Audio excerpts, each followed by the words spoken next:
आपकी वजह से ही उन लोगों में फंसी हूं मैं जाकर, और ऊपर से आप मुझे बातें सुना रही हैं। फरीद, क्या हो गया बेटा? चुप कर जा, जा अंदर जा, मैं बात कर रही हूँ। मैं तो चली जाऊंगी, लेकिन आप सोच लिए कि कहीं अशर की जिंदगी भी इनकी वजह से खराब ना हो जाए। पत्थर हो गई आँखियाँ। कैसी हो बेटा? क्या मसरूफियत रहती है तुम्हारी? घर के काम काज कर लेती हो? जी, बुक रीडिंग का शौक है, गार्डनिंग भी कर लेती हूँ जब फ्री टाइम होता है। अच्छा, हमने एंट्रेंस पे प्लांट्स देखे थे, बहुत खूबसूरत लग रहे थे। जी, सब सजलने ही किए हैं, मेरी तो हिम्मत कहाँ होती है। बड़ी सुगड़ है, सारा घर सज्जली सजाया हुआ है। घर का काम संभालना कौन सी बड़ी बात होती है, उसके लिए तो घर में वैसे भी नौकर चाकर होते हैं, है ना आंटी?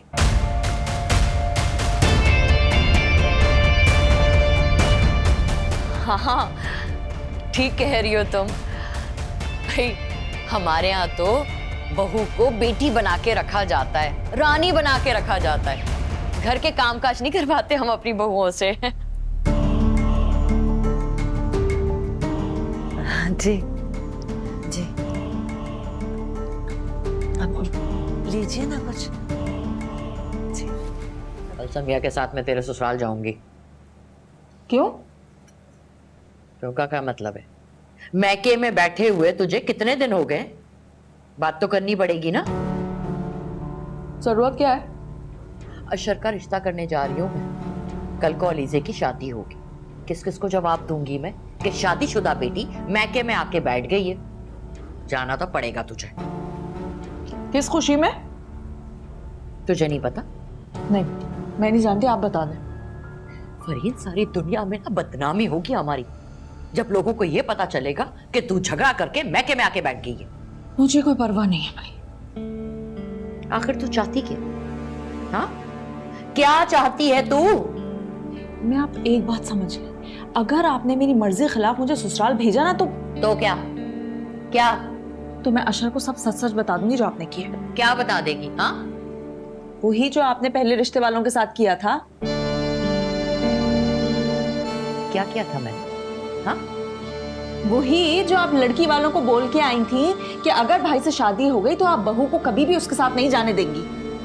ज्यादा मासूम मत बन, तू भी शामिल थी उसमें।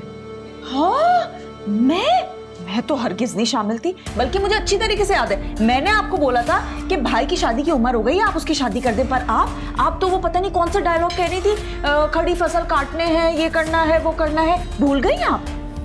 और अगर भाई के दोस्त ने थोड़ी सी भी इंक्वायरी कर ली ना, हमने सब सच पता चल जाएगा कि हुआ क्या था। दिमाग पागल हो गया तेरा? पागल हो गई है?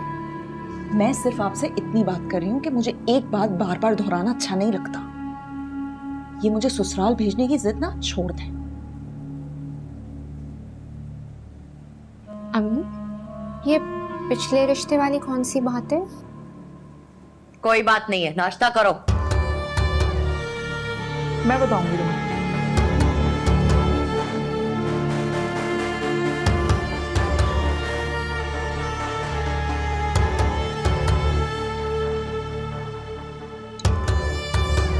नाश्ता तो करें। लो भला, ये क्या बात हुई? जब अशर आएगा तो वो लोग आएंगे हमसे मिलने, हमारी कोई अहमियत नहीं है। अरे भाई, ऐसी कोई बात नहीं है। दरअसल वो लोग बार बार आने से घबरा रहे हैं। लड़की वाले हैं ना, बड़ा ख्याल करते हैं इन सब बातों का। बात तो ठीक है, वैसे अशर आ कब रहा है? अपनी मर्जी का मालिक है, जब मुनासिब लगेगा आ जाएगा। भाई उससे कहो ना एक दफा आ जाए, अच्छा रिश्ता मिलता है तय करके फिर चला जाए। हाँ, लेकिन इतनी भी क्या जल्दी है? अभी तो घर तब्दील किया है, गाड़ी ली है, इतना खर्चा किया है, मैं बता नहीं सकती तुम्हें। आसान थोड़ी है ना आजकल। हाँ भाई, ये बात तो है। भाई अशर जैसा बेटा अल्लाह पाक सबको दे। आमीन। वैसे घर सब सेट हो गया तुम्हारा? हाँ, तकरीबन हो गया है। काफी सारा सामान तो था मौजूद पहले से। हाँ, और जो बाकी चीजें रहती हैं वो अशर की होने वाली बीवी जहेज में ले आएगी। वैसे अच्छे घर के लोग आजकल जहेज का लेन देन पसंद नहीं करते हैं। हाँ लेकिन क्या करें आंटी, अब ये तो रस्म और रिवाज है, निभाना तो पड़ेगा। देखिए जब मेरी शादी हुई थी तो अम्मी ने भी तो सारी चीजें दी थी, फर्नीचर दिया था, है ना? याद है ना आपको? सामान से घर नहीं बसता बेटा, औरत की समझदारी से घर बसता है। तो आप क्या कहना चाह रही हैं? मैं समझदार नहीं हूँ इसलिए अपनी माँ के घर बैठी हूँ? मैंने तो ऐसा कुछ नहीं कहा। कहना तो यही चाहती है ना, आपकी वजह से ही उन लोगों में फंसी हूं मैं जाकर, और ऊपर से आप मुझे बातें सुना रही हैं। फरीद क्या हो गया बेटा, चुप कर जा, जा अंदर जा, मैं बात कर रही हूँ। मैं तो चली जाऊंगी, लेकिन आप सोच लिए कि कहीं अशर की जिंदगी भी इनकी वजह से खराब ना हो जाए।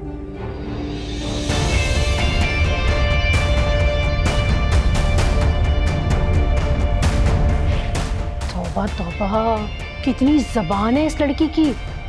अरे सोलेहा समझाओ इसको, वरना इसके लिए बहुत बुरा होगा। नहीं नहीं, ऐसी कोई बात नहीं है, थोड़ी सी जज्बाती है ना समझ है मेरी बच्ची, मैं समझाऊंगी। ये ना समझ है, शादीशुदा औरत है और अपनी माँ के घर आके बैठी हुई है। अरे अपना घर तो तकरीबन इसने बर्बाद कर ही लिया है, अशर को भी आबाद नहीं होने देगी। अल्लाह ना करे, ऐसी कोई बात नहीं है। साइमा ने कुछ कहा है तुमसे? अयास के घर गई थी तुम क्या? क्यों?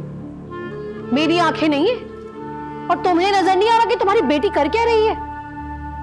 देखो सोहालिया, मैं रिश्ता करवाने से पहले तुम्हारी दोस्त हूं। इस लड़की को समझाओ, वरना इसका घर तो बर्बाद होगा होगा, ये अशर को भी आबाद नहीं होने देगी। ऐसा नहीं है, मैं समझाती हूँ उसको बहुत, लेकिन अयास के घर वालों को भी तो देखो ना, वो कौन सा समझौता करने पे आमादा है। तुम इसे समझाओ पहले, उन लोगों से मैं करती हूँ बात, कोई ना कोई रास्ता तो निकल ही आएगा। हाँ ठीक है, समझाऊंगी, और तुम फिक्र मत करो। अम्मी वो मुझे आपसे बात करनी थी। हाँ बोलो।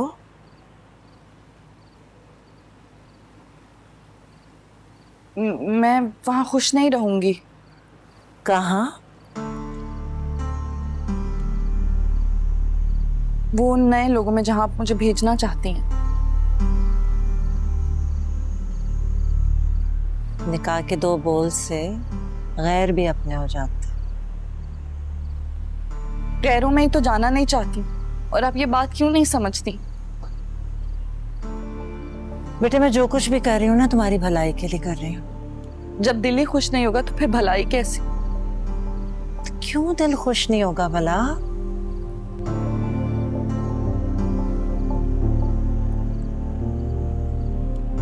आपने उनके बात करने का तरीका देखा था, अजीब ही था। उन लोगों में कैसे खुश रहूंगी मैं? जब तुम्हारी शादी हो जाएगी और तुम्हारी जिंदगी में हर किस्म की आसाइश और आसानी होगी ना, तुम्हें इन बातों की कोई परवाह नहीं होगी सजल। नहीं, आप अपनी बेटी को नहीं समझ सकी हैं।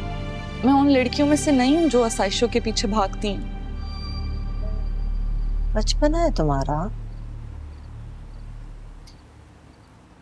इस बात की इजाजत मुझे दीन भी देता है।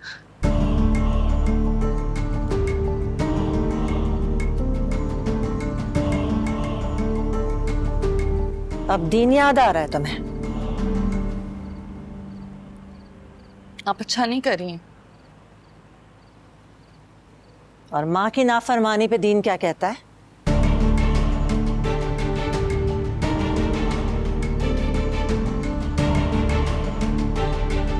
अम्मी मैं खुश नहीं रहूंगी।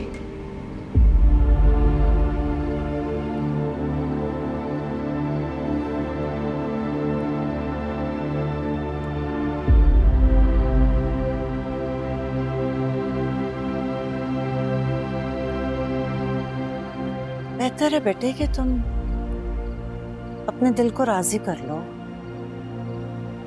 देखो मैं और हम आज जाके लड़के से मिलेंगे, और पता है मेरा दिल क्या कह रहा है?